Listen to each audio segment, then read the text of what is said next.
لیکن مسائل جانتے ہیں، اپنے عقیدے کو جانتے ہیں، مذہب اہل سنت کے عقائد جانتے ہیں، اور ہر آدمی کو جاننا چاہیے۔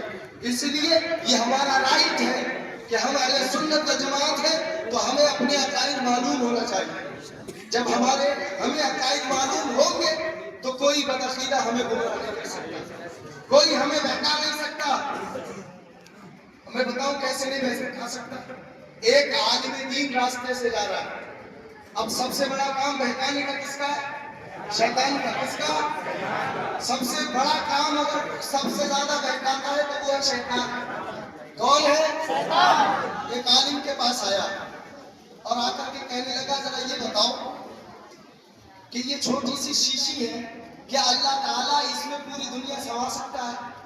تو عالم دین تھا، اگر کوئی عوام میں سے ہوتا تو کہتا پاگل ہو گیا، اتنی چھوٹی میں اتنی بڑی دنیا کیسے آ سکتی ہے؟ لیکن عالم دین تھا، اس نے کہا نادان سن، مجھے پہلی بات تو یہ تو شیطان لگتا ہے، اور دوسری بات تو یہ بوتل تو بہت بڑی ہے، اگر رب چاہے تو سوئی کے ناک کتنا چھوٹا ہوتا ہے، اگر رب چاہے تو میرا رب پوری دنیا اس میں بھی سما سکتا ہے، اس میں بھی سما سکتا ہے۔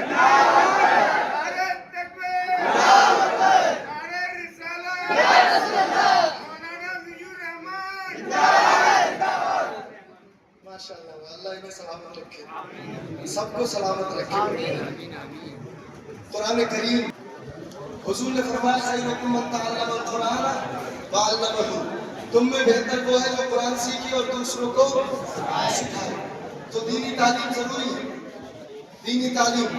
اگر آپ کو اللہ نے بیٹے دیے ہیں تو بیٹوں کو پڑھاؤ، اگر اللہ نے آپ کو بیٹیاں دی تو بیٹیوں کو پڑھاؤ، لیکن پڑھانا کہاں ہے؟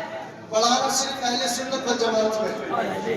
اس لیے کہ اگر قرآن کریم یا علم دین اگر آپ بد مذہب سے پڑھواؤ گے تو تمہارا بچہ یا تمہاری بچی بد مذہب ہو جائے گا۔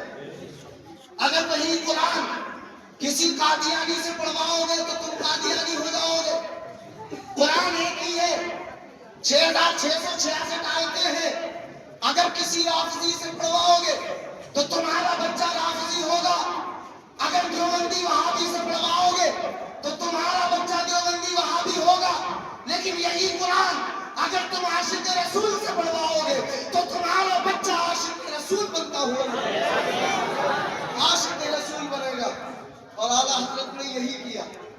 علامہ ظفر الدین بہاری کو پڑھا رہے تھے، قرآن کی آیت کی تفسیر کر رہے تھے، ہر تفسیر کے بعد عشق رسول کے موتی جھلک رہے تھے۔